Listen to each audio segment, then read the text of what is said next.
What's going on, everybody? It's the Stow podcast, and we're here today with another episode of the podcast. We're going to be discussing what's going on with the NBA, the return, some inside news with the Lakers. If you're a Lakers fan, some things that are going to be talked about the Lakers, more specifically, just because that's the team I'm going to be focused on, because that's my team as the NBA is returning. But let's go ahead and get right into it. Just letting you guys know, in the background is Fortnite. I'm not really into playing 2K anymore. I don't know if it's just because it's not what I want to do right now, or if it's just because the gameplay is just really that bad. If you're a 2K player, you know what I'm talking about. You know how frustrating it is to get on that game and play through a whole game. But nevertheless, we're just going to get right into the podcast. The first thing we're going to be discussing about the fact is that how the NBA format is going to work, because we're getting updates, every day as we go. So what we first heard was that there's going to be a 22-team format. 13 teams in the West, 9 teams in the East, and the 8th spot is going to be fought for. If you are the 9th seed, you are going to have a chance to basically catch up to within 4 fewer games of the team ahead of you. And if you do achieve that goal, if the 9th seed is 4 games behind the 8th seed, then they will play each other for that final playoff spot. And if the 9th seed wins 2 games against the 8th seed, they basically take that spot. If the 8th seed just wins the first game, then the 8th seed remains in the locks in whoever's the 8th seed. Pretty sure right now it's Dallas. If it's not Dallas, yeah, I'm pretty sure it is Dallas. It's the 8th seed. We'll look more into that. But anyways, basically what's going to be happening is they're trying to give teams a chance who could have potentially had a chance to come back and maybe knock a team out of the playoffs. They're basically just giving them a chance to come back, because with everything with the coronavirus, it would have been kind of unfair to just be like, okay, the top 8 teams, this is who we're going with. And actually, it's the Grizzlies, my mistake, not the Mavericks. The Mavericks are the 7th seed. So the teams like the Trailblazers, the Pelicans, and the Kings, I guess, not really. I wouldn't really say the Spurs. They're kind of too far out of it, but those teams they all have a chance to knock out the Grizzlies and secure 8th spot. Then the team who's probably most talented, or not most talented, but who we've seen in the past can have success, is probably Portland. They probably do belong to be in the playoff spot, but we already heard from Dame that he's not even sure if he really wants to play, or because of the way that the format is and things of that nature. But and I'm pretty sure it goes the same way for the East. So in the East, you got the Magic, so I'm pretty sure that gives like the Wizards and the Hornets a chance to basically knock them out and potentially join. But that's pretty much how that's going to work. They're going to be in Orlando. They have to abide by the rules that the NBA is given, because of how serious this issue is with the NBA and the coronavirus. It could potentially stop the comeback for the NBA, and none of us would really we all want to see basketball being played again. So everybody, you would imagine they have to take these parameters pretty seriously. But with that being said, that's pretty much the basic breakdown of who is or of what's going on and what teams have a chance in that. And then you also have the Pelicans too in the West, who you have Zion, obviously. So for them to knock out Memphis, who is led by Ja Morant, who is they came from the same draft class, that would be really interesting to see as well. But and that's probably why the NBA is doing this, is because obviously they want to push. They can't just place the Pelicans in the playoffs. So to give them a chance to potentially earn their way in there and then knock off the Grizzlies and take that playoff spot, that would be interesting to see from a fan perspective, and from a perspective of we want to see Zion play more, because we haven't really seen him get much reps because he was injured at the beginning of the season. But with that being said, so we already know how that's going to be run down. Some players are deciding to opt out of their choice of playing in the bubble in Orlando, and some of those players include Avery Bradley, DeAndre Jordan, and I'm pretty sure there's more who said that they're not gonna go and play. Like I think Dame Lillard said that he wasn't interested in it because of the way that the playoff format is, and then Dwight Howard's unsure. Lou Williams is also unsure as well. There's another player who I think, if I didn't mention Dwight Howard is also unsure as well. I think that was the other guy that I was thinking of maybe. But I do know that Lou Williams is unsure from the Clippers, so that's really interesting to see, as he adds a really big spark off the bench for them. Could that hurt them in the playoffs? But one of the players who's actually is a really big deal who is opting out is Avery Bradley, and now Avery Bradley has decided to opt out, one because of his stance of where we are with the movement in the Black Lives Matter movement and with everything that was going on with the protests for George Floyd's murder. We seen that Avery Bradley kind of took over being one of the leading players in advocating what he wants to see for the league to change in order to show the players that, if we're your guys' stars, we want to feel like it and we want to be equal. So to also include that and incorporate that into the podcast, Black Lives Matter will be painted on all the courts in the NBA, which is really nice to see. It's really nice to see, but it's not really shocking to see because I feel like Adam Silver is really friendly, player friendly in the NBA. It's not like other. He's definitely the most pro player commissioner out of all the commissioners in any sports league. So to see that, to see Adam Silver, step in and do that, and basically lead the way for that and show other leagues like, hey, this is how we have to approach this if we want our players to feel appreciated and for them to feel equal and for them to want to play for us. So that is great to see. But Avery Bradley he's opting out partially because of that, but also which is probably what's really stopped him from playing, is his son does have respiratory issues, and it wouldn't be ideal for him to go into the bubble and then potentially bring something back to his son, and then also he would miss time with his son not knowing if he's okay every day and things like that. So as somebody who as fans, we would obviously want to see Avery Bradley play.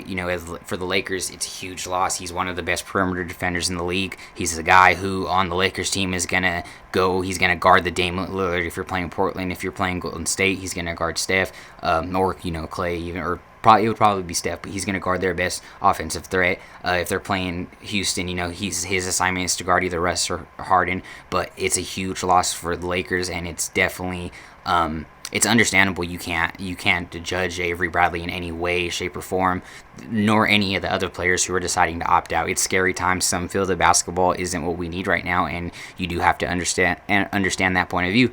And as a fan, I understand if it's like you're just like, yeah, I wish I could really see this player play, but it is what it is. At least we get basketball, and what that has allowed is J.R. Smith has now been signed by the Lakers, and I know the last time that J.R. Smith played, he had that head buzz, or he met his head slipped up in the game 1 of the NBA Finals against the Warriors.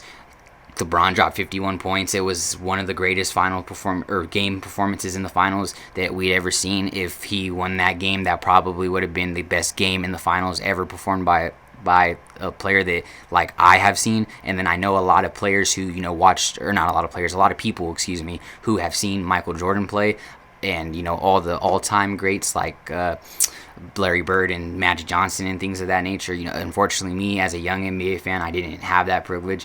But what I'm saying is that a lot of people believe that if they would have closed out that game, then they would have had a lot of momentum to at least have a fighting chance in that playoffs. And I know J.R. Smith kind of messed that up, but keep in mind I believe he is the all-time leader in 3-pointers in the finals.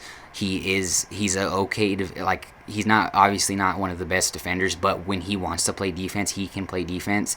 And when he gets steady and when he has a shot going, it goes. And we know that when he starts feeling it, he can. If you need somebody to shoot a shot that's falling out of bounds or at the end of the buzzer, he's your guy to do that. And it's not the same as having Avery Bradley. I heavily disagree with Stephen A. Smith saying that he believes that J.R. Smith can do pretty much everything that Avery Bradley can do. Maybe like athletic J.R. Smith and prime J.R. Smith.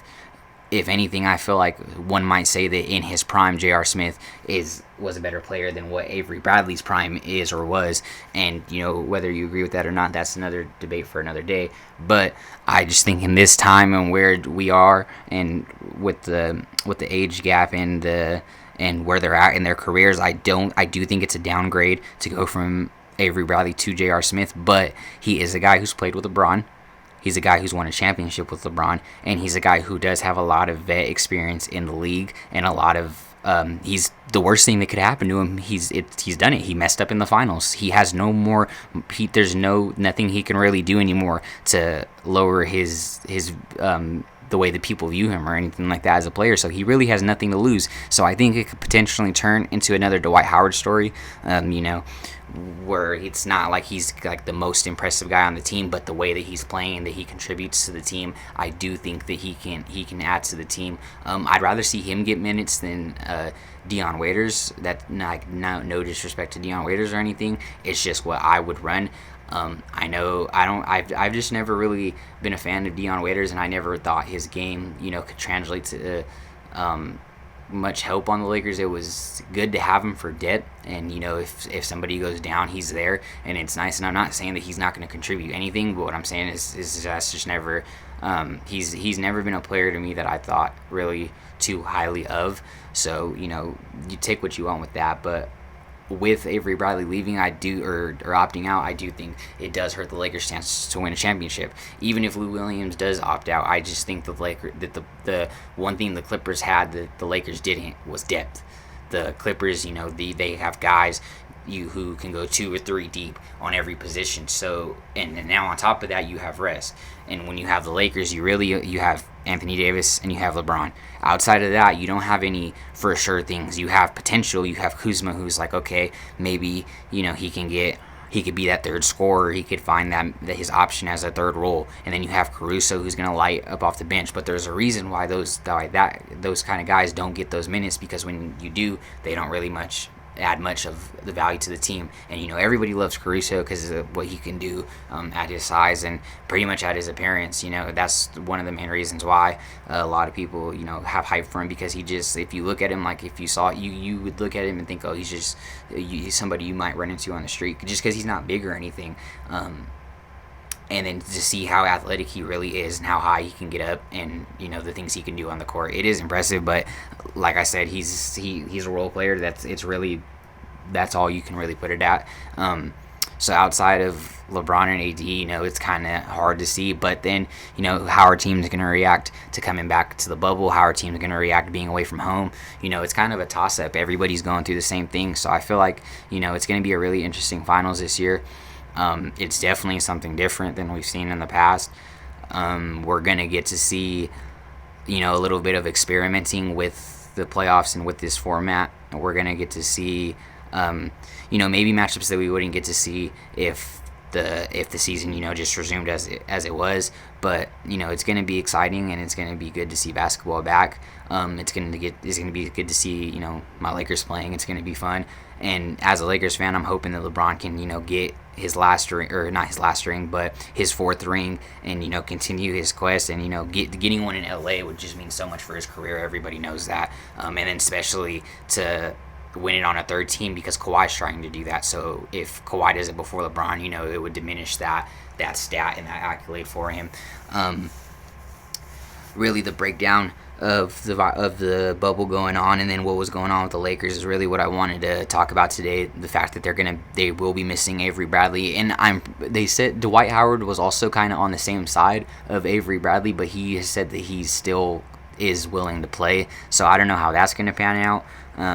That would kind of be, he has been a help to our team, so that would suck to see us lose 2 players, but I think from what I've heard, he is going to play. So that's really all I got for you guys today. The NBA is coming back. Playoffs are going to be back. Hopefully things stay good and we could finish this season and we could crown a champion. The one thing that I don't want to happen is if whoever wins, if it's the Clippers, the Lakers, the Bucks, whoever it is, I don't feel like whatever team wins should be given an asterisk by any fans. It shouldn't even be brought up because of the fact that they found a way to bring fans entertainment and to crown a champion for the fans, because that's really who it's for. The fans are the ones who want to see it, and the fans are the ones who are watching, and the revenue and all the money and everything. Without fans, it would be it would be hard, and that's why without fans actually present, it is really hard. But to think how many people are going to be watching the playoffs on TV or on their phones this year, it's going to be really exciting. But yeah, that's about the end of the podcast for today. The Stow podcast. And like I said, I have Fortnite in the background today. It's just going to be a different variation of video games. I'm thinking the next game that I'm going to play for the podcast is probably going to be Injustice 2, just because that's kind of the vibe I've been feeling lately. I don't want to just be stuck on a one game. Nor do I want to be stuck on talking about just basketball. Eventually, I want to kind of expand onto more things and just do things that I want to talk about, like things that I like wrestling. I mean, I like basketball. I love basketball. It's what I want to expand this podcast in, but it's not what I want to be limited to. So that's why I kind of wanted to go into the direction of stepping away from 2K, because I don't want it.